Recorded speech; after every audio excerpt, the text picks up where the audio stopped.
Hello guys, this is Sudhir Kumar Sahu and today we are going to solve some of questions which are asked in NEET. Okay, so आज का जो पहला question होगा, today's first question will be from pedigree analysis. ये जो question पूछा गया है, पहला क्वेश्चन है आज का, ये पेडिग्री एनालिसिस से है और इसमें क्या पूछा गया है देखते हैं। Given below is a pedigree showing inheritance of an autosomal dominant disorder.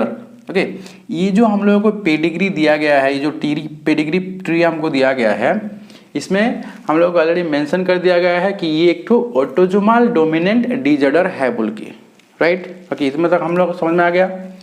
इसमें क्या बताया गया है कि ऑटोजोमल डोमिनेंट डिसऑर्डर है ये, ठीक है। और इसके बाद नीचे क्या दिया गया, क्या पूछा है देखिए, the genotype of persons 1, 2 and 3 in the family tree are what.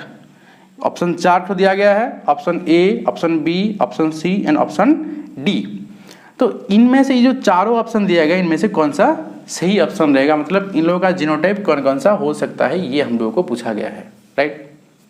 ठीक है, तो अब हमको क्या करना है, इसको सॉल्व करने से पहले कुछ चीज़ें जो रूल्स रेगुलेशन होता है वो हम लोगों को समझना होगा। जितने भी पेडिग्री एनालिसिस के लिए इसमें क्या होता है, ऑटोजोमल डोमिनेंट डिसऑर्डर होता है, जो हम लोग अभी दिया गया है। ऑटोजोमल डोमिनेंट डिसऑर्डर तो ये हो गया, उसके बाद ऑटोजोमल रिसेसिव डिसऑर्डर होता है, एक्स लिंक्ड डोमिनेंट डिसऑर्डर होता है, एक्स लिंक्ड व्हाट हमारा जो रिसेसिव डिसऑर्डर भी होता है। तो सभी के लिए अलग अलग सा रूल्स रेगुलेशन वैसा है। इसमें जो हम लोगों को जानना होगा कि हम लोग को क्या पूछा गया, ऑटोजोमल डोमिनेंट डिसऑर्डर। इसमें कुछ चीज़ें जानना है, जैसे कि ऑटोजोमल डोमिनेंट डिसऑर्डर में क्या होता है, अफेक्टेड पेरेंट्स में हैव अनअफेक्टेड चिल्ड्रन। इसमें है अनअफेक्टेड चिल्ड्रन है, ये पेरेंट अफेक्टेड है, मतलब इसका जो मेल है ये अफेक्टेड है और इसका जो ऑफस्प्रिंग हो गया ये अनअफेक्टेड है। तो ये हम लोग को क्लू मिला है क्या है कि बोल के ये ऑटोजोमल डोमिनेंट डिसऑर्डर है बोल के, ठीक है। और इसमें और क्या हम लोग को जीनोटाइप हम लोग को निकालना है। जीनोटाइप जानने के लिए क्या होता है, देखिए ये जो ऑटोजोमल डोमिनेंट डिसऑर्डर होता है, इसमें कैपिटल ए इज डोमिनेंट और capital A is disease LL. इसमें क्या हो गया, capital A is disease LL. So अगर यहाँ पे कैपिटल ए होमोजाइगस है तो ये क्या होगा, ये अफेक्टेड रहेगा, ये डिजीज अफेक्टेड रहेगा, ठीक है। अगर यहाँ पे capital A small A heterozygous condition आता है तब भी क्या होगा, अफेक्टेड। क्यों अफेक्टेड रहेगा, because A is capital E is a disease LL which means ये डोमिनेंट है। जब होमोजाइगस डोमिनेंट होता है तब तो अफेक्टेड रहेगा ही। अगर जब हेट्रोजाइगस में capital E is dominant over small A here which means here also person will be affected. तो इसमें भी क्या होगा, अफेक्टेड रहेगा। अब आ गया स्मॉल ए लेते हैं तो ये क्या हो गया, अनअफेक्टेड, और ये नॉर्मल रहेगा, क्यों, ये हो गया मतलब स्मॉल ए रिसेसिव, तो ये नॉर्मल रहेगा। ये चीज़ें हम लोग को जानना है क्या, ऑटोजोमल डोमिनेंट डिसऑर्डर में। अब अगर ये ऑटोजोमल रिसेसिव डिसऑर्डर होता क्या होता, ये पलट जाता। जैसे कि ये क्या होता, स्मॉल ए रिसेसिव में क्या होता है, जब होमोजाइगस कंडीशन में ही एक्सप्रेस करता है। ये हम लोग ऑलरेडी कहाँ पे डिस्कशन किए हैं, जो जेनेटिक्स में, ओके, जो क्या बोलते हैं जेनेटिक्स में हम लोग ऑलरेडी डिस्कस कर चुके हैं ये सब चीज़ें, ठीक है। तो स्मॉल ए जो रिसेसिव होगा ये क्या होगा, ऑटोजोमल रिसेसिव में क्या होता, ये स्मॉल ए अफेक्टेड होता, यहाँ पे स्मॉल ए डिजीज जीन होता, डिजीज एलएल होता। कैपिटल ए स्मॉल ए ये क्या रहता, मतलब रिसेसिव रहता यहाँ पे, लेकिन ये नॉर्मल रहता। और कैपिटल ए क्या होता, यहाँ पे पूरा पूरी नॉर्मल रहता, ठीक है। तो ये हो गया, हम लोगों को जानना है क्या, ऑटोजोमल डोमिनेंट के लिए ये हमने आपको कुछ चीज़ें बता दिया हूँ। देखिए capital A is here disease LL, capital A capital रहेगा तो अफेक्टेड होगा, कैपिटल ए स्मॉल ए में अफेक्टेड रहेगा because capital A is disease and dominant LL, and small A में क्या होगा, अनअफेक्टेड और नॉर्मल रहेगा। तो यहाँ पे हम लोगों को ए की बजाय क्या पूछा गया है, एम दिया है, क्या दिया गया है, MM। तो हम इसको क्या करेंगे, ए की जगह MM लिख देंगे। अगर कैपिटल M रहेगा तो क्या होगा, अफेक्टेड रहेगा। वैसे कैपिटल M स्मॉल m रहेगा तो क्या होगा, ये भी अफेक्टेड रहेगा। अगर स्मॉल m होता है तो ये अनअफेक्टेड रहेगा। तो हम लोग रिलेट कर लिए इसके साथ। ठीक है, अभी देखते हैं ए का मतलब नंबर 1 का 2 और 3 का हम लोग को जीनोटाइप पूछा गया है। इसमें क्या पूछा गया, the genotype of person 1, 2 and 3 in this family tree will be what. इनमें से हम लोग को 4 ऑप्शन दिया गया है, 4 ऑप्शन में से कौन सा सही रहेगा ये हम लोगों को पूछा गया है, राइट। ठीक है, तो 1 का जीनोटाइप क्या हो सकता है, as because this is affected person और दिस मेल इज अफेक्टेड, तो इसमें आइदर कैपिटल M हो सकता है या फिर कैपिटल M स्मॉल m हो सकता है कि नहीं। देखिए capital M affected, capital M small is affected, तो इन दोनों में से कोई भी एक ठो हो सकता है। लेकिन क्या हम लोगों को निकालना है अभी, राइट।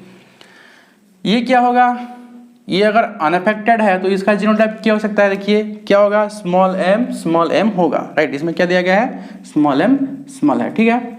तो इसमें हम लोग क्या लिख देंगे, इसका जीनोटाइप क्या हो जाएगा, स्मॉल m। यानी कि जितने भी अनअफेक्टेड पर्सन है इसमें सब लोगों का जीनोटाइप क्या होगा, स्मॉल m। तो यहाँ पे भी हम लिख सकते हैं स्मॉल m।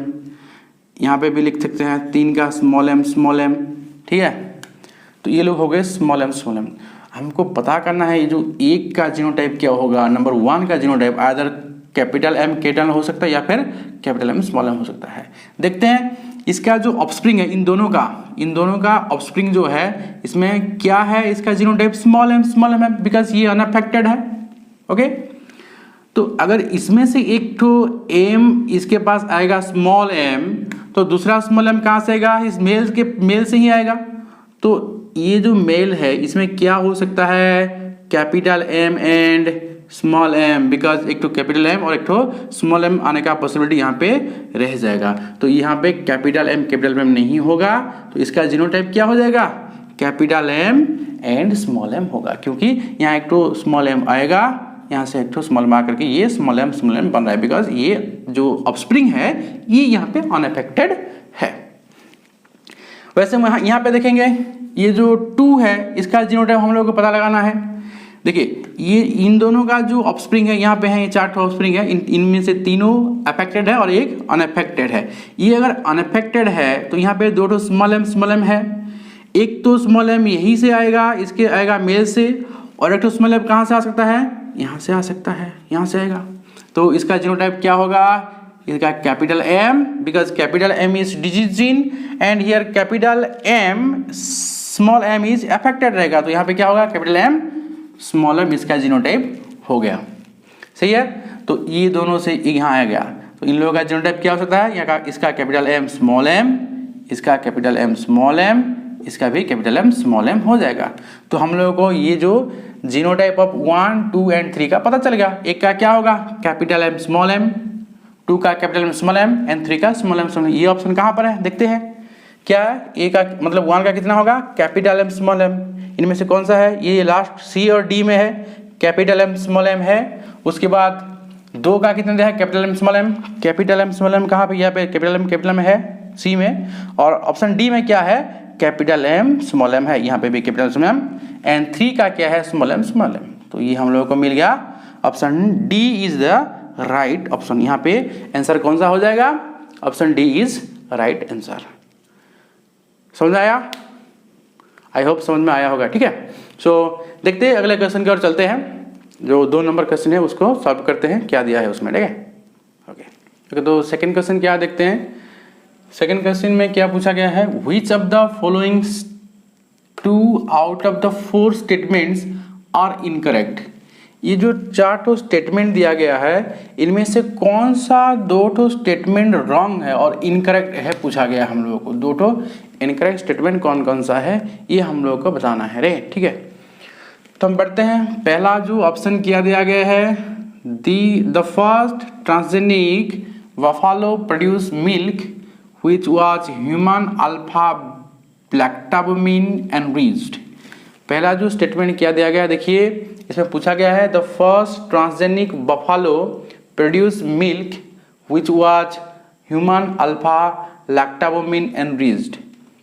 इसमें थोड़ा सा देखिए, ये जो फर्स्ट ट्रांसजेनिक बफेलो लिखा गया इसमें थोड़ा गलत है। ये बफेलो नहीं था, जो 1997 में क्या हुआ था, फर्स्ट ट्रांसजेनिक काओ को बनाया गया था, काओ।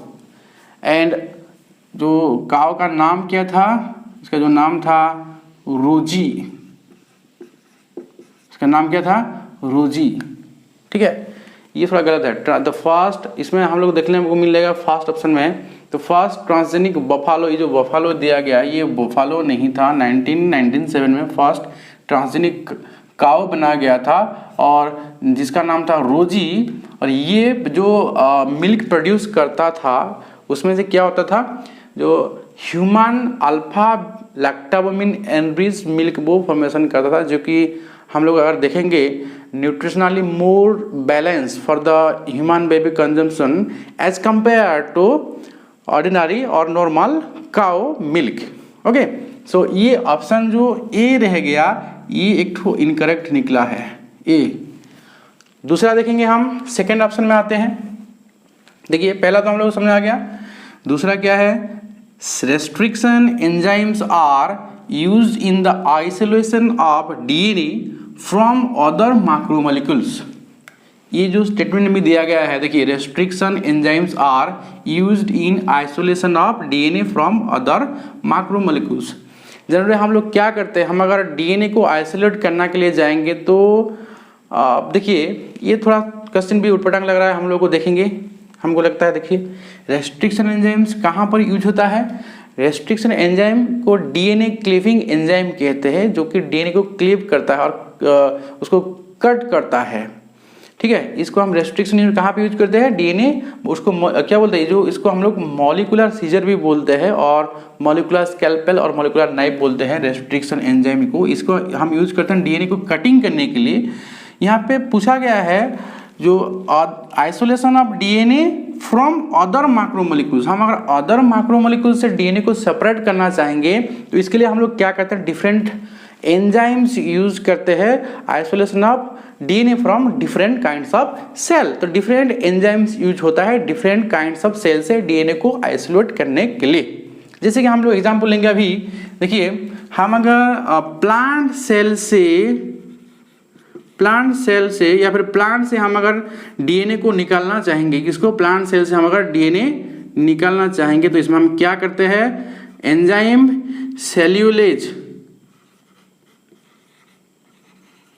सेल्यूलेज एंजाइम को हम यूज करते हैं for the डिग्रेडेशंस of other biomolecule. Other biomolecule को जो सेल्यूलोज रहता है इसको हम लोग डिग्रेड करने के लिए सेल्यूलेज एंजाइम को यूज करते हैं। उसके बाद ये तो हो गया प्लांट सेल से निकालने के लिए। वैसे हम अगर फंगल सेल से निकालना चाहेंगे, मैं उसमें ऊपर में लिख रहा हूँ, यहाँ थोड़ा जगह कम दिख रहा है, हम अगर देखिए इस तरफ या फिर लेफ्ट साइड में लिख रहा हूँ, हम अगर इसको फंगल सेल से निकालना चाहेंगे तो उसी के लिए हम क्या करते हैं, काइटिनेज एंजाइम को यूज करते हैं for the degradation of other biomolecules. और हम अगर सपोज बैक्टीरियल सेल को कर रहे हैं, बैक्टीरियल सेल से हम अगर डीएनए को आइसोलेट करना चाहेंगे तो उसी के लिए हम क्या करते हैं, लाइसोजाइम एंजाइम यूज करते हैं, लाइसोजाइम एंजाइम यूज करते हैं। तो इसके बाद क्या होता है, ये जो तीनों टाइप ऑफ एंजाइम मैंने बोला, डिफरेंट टाइप ऑफ सेल से अगर हम डीएनए को आइसोलेट करना चाहेंगे तो डिग्रेडेशन ऑफ अदर बायोमोलिक्यूल के लिए हम देखिए कहाँ, मतलब प्लांट सेल में सेल्यूलेज एंजाइम को यूज करते हैं for the degradation of other biomolecules, other molecules जो रहता है मैक्रोमोलिक्यूल उसको डिग्रेड करने के लिए। और उसके बाद हम लोग क्या करते हैं, डीएनए को रेस्ट्रिक्शन एंडोन्यूक्लियस से कट करते हैं। उसके बाद क्या करते हैं, हम लोग का जो जेल इलेक्ट्रोफोरेसिस होता है उसमें से सेपरेट फ्रैगमेंट ऑफ डीएनए को सेपरेट करते हैं। उसके बाद क्या करते हैं हम लोग, जो साउदर्न ब्लोटिंग टेक्निक से डीएनए को आइसोलेट करते हैं या फिर निकालते हैं, बाहर निकालते हैं। तो ये हो गया प्रोसीजर डीएनए को निकालने के लिए। तो इसमें जो दिया गया है, इसमें क्या बोला गया है, restriction enzymes are used in isolation of DNA from other macromolecule. तो ये रॉन्ग हो गया। अदर मैक्रोमोलिक्यूल से हम लोगों को निकालना है तो हम रेस्ट्रिक्शन एंडोन्यूक्लियस नहीं, पहले हम लोगों को क्या मतलब कौन सा साइज से हमको डीएनए निकालना होगा वही हम लोगों को जानना होगा। हम अगर जैसे कि प्लांट सेल से निकाल जाएंगे तो हम पहले सेलुलोसिक से ट्रीट करेंगे वो सेल को, या फिर हम अगर फंगल सेल से निकालना चाहेंगे डीएनए के तो हम लोग को ट्रीट करना होगा किसी के साथ, काइटिनेज एंजाइम के साथ ट्रीट करना होगा। उसके बाद हम करेंगे क्या, रेस्ट्रिक्शन एंजाइम को यूज करेंगे। और उसके बाद क्या करना होगा, ये पहले डिग्रेडेशन ऑफ मैक्रोमोलिक्यूल लिखा गया है ना, तो अदर मैक्रोमोलिक्यूल से हम लोग को निकालना होगा तो ये सब एंजाइम यूज होगा, ना कि restriction enzyme. Restriction enzyme cut करता है या फिर हम लोग जेल इलेक्ट्रोफोरेसिस करते हैं। उसके बाद क्या करते हैं, साउदर्न ब्लोटिंग टेक्निक के जरिए हम लोग डीएनए को बाहर निकालते हैं या फिर आइसोलेट करते हैं। ये हो जाएगा, मतलब प्रोसीजर यही है, ऐसे होता है। तो ये ऑप्शन भी क्या हो गया, इनकरेक्ट निकला। ये भी इनकरेक्ट, मतलब हम लोग यहाँ क्रॉस बुलाते हैं, हम लोग को पता चल जाएगा ये करेक्ट है, मतलब ये इनकरेक्ट है। तो हम लोग ऑलरेडी 2 तो मिल गया भाई, हम लोग का आंसर हो गया।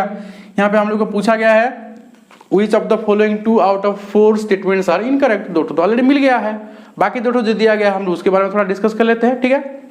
तो इसमें पूछा गया है जो सी ऑप्शन है, ये सी ऑप्शन में है, downstream processing is one of the step of recombinant DNA technology और आरडीएनए टेक्नोलॉजी। यूएस रिकम्बिनेंट डीएनए टेक्नोलॉजी में क्या होता है, डाउनस्ट्रीम प्रोसेसिंग बोल के एक तो स्टेप रहता है।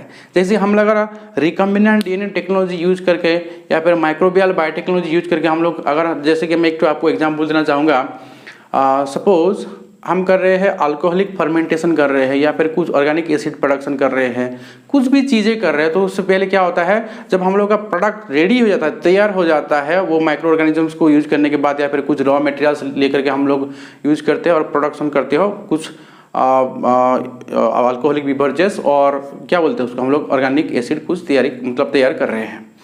जब वो बन जाता है उसके बाद क्या होता है, क्वालिटी कंट्रोल उसका टेस्ट होता है, जैसे कि उसका कंट्रोल पीएच है कि नहीं ह्यूमन कंजप्शन के लिए या फिर उसमें कुछ बैक्टीरिया या फिर कुछ माइक्रो ऑर्गेनिज्म तो छूट नहीं गए, वो सब टेस्ट किया जाता है। उसका जो पीएच टेस्ट किया जाएगा, मतलब उसमें जो बहुत सारा क्वालिटी टेस्ट किया जाएगा कि ये जो ह्यूमन कंजप्शन के लिए सही है कि नहीं। इसको हम लोग क्या कहते हैं, डाउनस्ट्रीम प्रोसेसिंग बोल के कहते हैं। तो ये ऑप्शन सही है, downstream processing is one of the step of recombinant DNA, right, ये सही है। ओके, हम लोगों को इनकरेक्ट कौन सा है पूछा गया, तो हम लोग ऑलरेडी 2 तो मिल गया, ए एंड बी। तो ऑप्शन में कौन सा है, ए में ऑप्शन स्टेटमेंट ए एंड सी नहीं है, कहाँ पर है, ए एंड बी कहाँ पर है, ऑप्शन डी में है ए एंड बी। तो ये ऑप्शन राइट और सही हो जाएगा। तो ये हम लोग का लास्ट वाला एक तो है जो डी में दिया है, इसको हम लोग एक बार डिस्कशन कर लेते हैं। Disarm pathogens vectors are used in the transfer of recombinant DNA into the host. Yes, ये सही है। क्या होता है, डिसआर्म पैथोजन को हम लोग वेक्टर जो क्या disarm pathogens vectors are used in the transfer of recombinant DNA the host. हम अगर इनडायरेक्ट जीन ट्रांसफर करते हैं, अगर एक मतलब स्पेसीज टू अनदर स्पेसीज या फिर सेम स्पेसीज में से एक इंडिविजुअल से अदर इंडिविजुअल को हम लोग अगर जीन ट्रांसफर करना होता है तो हम लोग क्या करते हैं, वेक्टर यूज करते हैं। से वो मतलब जो वेक्टर क्या हो सकता है, मतलब बैक्टीरियल सेल से निकाला गया जो प्लाज्मिड हो वेक्टर हो सकता है या फिर कॉस्मिड वेक्टर हो सकता है, ईस्ट आर्टिफिशियल वेक्टर हो सकता है, ठीक है। ये सब जो है वेक्टर्स तो हम लोग यूज करते हैं डिसआर्म पैथोजन वेक्टर, जो कि रिकम्बिनेंट डीएनए टेक्नोलॉजी में यूज होता है। ये भी सही है, ये सी सही है, डी सही है, और इन दोनों में से इनकरेक्ट कौन कौन सा है, ए एंड बी इनकरेक्ट है। तो हम लोग का ऑप्शन डी में है B and A and B, तो ये रहेगा हम लोग का सही आंसर। समझ में आ गया? ओके, तो फिर चलो चलते हैं नेक्स्ट क्वेश्चन की ओर। 3 नंबर क्वेश्चन देखते हैं उसमें क्या पूछा गया, ठीक है। ओके ओके, तो थर्ड क्वेश्चन देखते हैं। थर्ड क्वेश्चन में क्या पूछा गया, देखिए, विच of the following statement is not true for retroviruses. Retroviruses यानी कि आरएनए वायरसेस जो होते हैं उनके लिए कौन सा स्टेटमेंट ट्रू नहीं है। इसमें से 4 तो स्टेटमेंट दिया गया है इनमें, A, B, C and D, हम लोग इसमें से निकालना है, मतलब फाइंड आउट करना है कौन सा स्टेटमेंट सही नहीं है। ठीक है, तो पहले से हम लोग देखते हैं, रीड आउट करते हैं। तो पहला स्टेटमेंट है उसका हम लोग समझते हैं, अंडरस्टैंड करते हैं। देखिए उसके बाद हम लोग को पता चल जाएगा कौन सा ट्रू है या फिर कौन सा ट्रू नहीं है। हम लोग निकालना क्या है, ट्रू कौन सा है, इसलिए not true, what, not true, कौन सा सही नहीं है। ओके, सो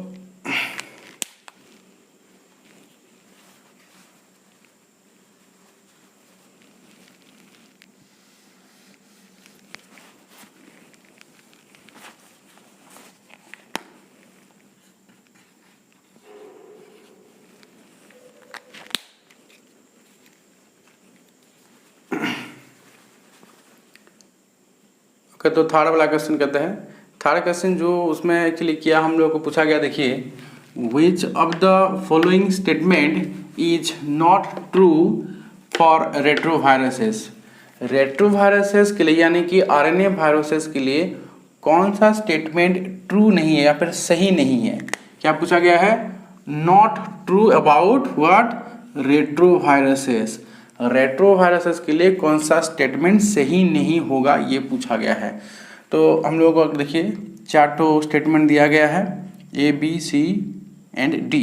तो हम सबसे एक एक करके देखते हैं। पहला वाला जो है स्टेटमेंट उसको समझते हैं क्या है उसमें, उसके बाद पता चल जाएगा हम लोग को ये सही है या नहीं। तो इसमें पहला देखिए दिया है, DNA is not present at any stage in the life cycle of retroviruses. क्या पूछा गया, DNA is not present at any stage in the life cycle of retroviruses. देखिए आरएनए वायरसेस क्या होता है, उन लोगों के पास तो DNA नहीं रहता है, उन लोगों के पास RNA ही रहता है। And RNA is act genetic material, but वो लोग क्या करते हैं, जब प्रोटीन सिंथेसिस करता है वो लोग क्या करता है, रिवर्स ट्रांसक्रिप्शन के जरिए वो लोग क्या करता है, प्रोटीन सिंथेसिस करता है। यानी कि वो लोग का क्या होता है, आरएनए से सिंगल स्टैंडर्ड DNA फॉर्मेशन होता है, उसके बाद mRNA फॉर्मेशन करके आपका जो प्रोटीन सिंथेसिस होगा। तो ये जो स्टेटमेंट दिया गया है, this statement is not true, this statement is not true for retroviruses. तो ऑप्शन 1 हमको मिल गया, ए, ये ट्रू नहीं है। हम लोग का जो क्वेश्चन का आंसर हम लोग को ऑलरेडी मिल गया। क्या होता है देखिए, रेट्रोवायरस में RNA acts as genetic material and from this RNA what happened, a single standard DNA is formed, ssDNA, small ss लिखेंगे, ssDNA is formed and by a process called what, reverse transcription, reverse transcription। यहाँ पे एक तो जो enzyme होता है वो enzyme है रिवर्स ट्रांसक्रिप्टेज एंजाइम, या फिर क्या बोलते हैं उसको हम लोग, RNA डिपेंडेंट DNA पॉलीमरेज है, जिसमें क्या होता है, RNA से DNA फॉर्मेशन करवाता है। तो ये जो स्टेटमेंट है, DNA is not present at any stage in the life cycle of retroviruses लिखा, ये ट्रू नहीं है, ये फॉल्स हो गया। तो इसमें से हम लोग पूछा गया है which one of the statement is not true about retroviruses, तो ये सही नहीं है, हम लोग को आंसर मिल गया। उसके बाद जो बी में सेकेंड ऑप्शन क्या दिया है, देखिए, retroviruses carry gene for RNA dependent DNA polymerase. इसमें तो हम लोग समझ में आ गया। देखिए क्या होता है, जो RNA रहता है उसके पास, RNA से क्या होता है, उसके पास ये जो जीन रहता है जो क्या करता है, RNA dependent DNA polymerase possesses करता है, जिसमें से क्या होता है, DNA फॉर्मेशन होता है। क्या, DNA फॉर्मेशन होता है, सिंगल स्टैंडर्ड DNA फॉर्मेशन होता है। और जो DNA फॉर्मेशन होता है वो DNA पॉलीमरेज एंजाइम कैटालाइज करता है, उसके हम लोग क्या कहते हैं, RNA डिपेंडेंट DNA पॉलीमरेज। तो ये सही है, ये वाला सही है, ये ट्रू है। तो हम लोग हमको पूछा गया है which one is the not true, तो हम लोग ऑप्शन मिल गया ए, नॉट ट्रू। बाकी जो क्वेश्चन है उनको समझ लेते हैं एक बार। बी तो समझ में आ गया, ये ट्रू है। सी में क्या पूछा गया है, the genetic material in mature retroviruses is RNA, ये सही है, राइट। रेट्रोवायरसेस में क्या होता है, जेनेटिक मटेरियल क्या, RNA। इसमें तो हम लोग पहले से ही देख लिए हैं। DNA is not present at any stage of the life cycle of retrovirus जो बोला गया है पहले स्टेटमेंट में हम लोग समझ लिए थे कि आरएनए उनके पास क्या होता है, आरएनए रहता है और आरएनए से क्या होता है, सिंगल स्ट्रैंडेड डीएनए फॉर्मेशन होता है, उसके बाद वो प्रोटीन सिंथेसिस करता है। तो यानी कि इसमें हम लोग को पता चल गया कि जितने भी रेट्रोवायरसेस है उनके पास क्या होता है, RNA act as genetic material. तो ये क्वेश्चन भी सही है। उसके बाद हम लोग देखेंगे डी ऑप्शन जो है, डी क्या है, retroviruses are causative agents for certain kinds of cancer in man. सही है, ये वाला भी सही है। क्या होता है देखिए कि जो मतलब रेट्रोवायरसेस होते, कुछ रेट्रोवायरसेस और या फिर कुछ आरएनए वायरसेस होते हैं जो लोग क्या करते हैं, ट्यूमर इंड्यूस करते हैं एनिमल में, या फिर क्या करते हैं मतलब कैंसर कजेस करते हैं एनिमल्स में as well as human being भी वो लोग क्या करते हैं, हम लोग का जो कैंसर फॉर्मेशन करते हैं या फिर कैंसर कज करते हैं, तो इन लोग हम लोग क्या कहते हैं, causative agents of certain kinds of cancer in man बोलते। तो एक्चुअली क्या होता है ह्यूमन बीइंग में एक टाइप ऑफ रेट्रोवायरस है जो क्या करता है, उसका नाम है उसको हम लोग बोलते हैं T cell lymphotropic virus 1 type 1। उसका नाम क्या है, T cell lymphotropic TIC virus type 1। ये एक तो वायरस हो गया है, ठीक है, लिम्फोट्रोपिक वायरस हो गया।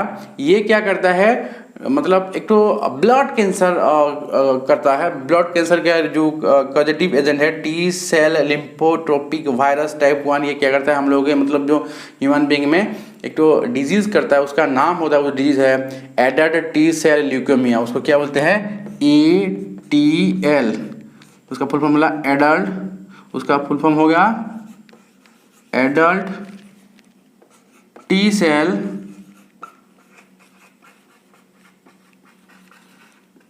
ल्यूकेमिया।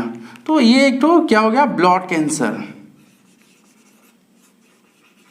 तो ये ऑप्शन भी सही है, मतलब डी भी सही है, सी भी सही है, बी भी सही है। तो A is incorrect which means A is the right answer for question number 3। Clear हो गया?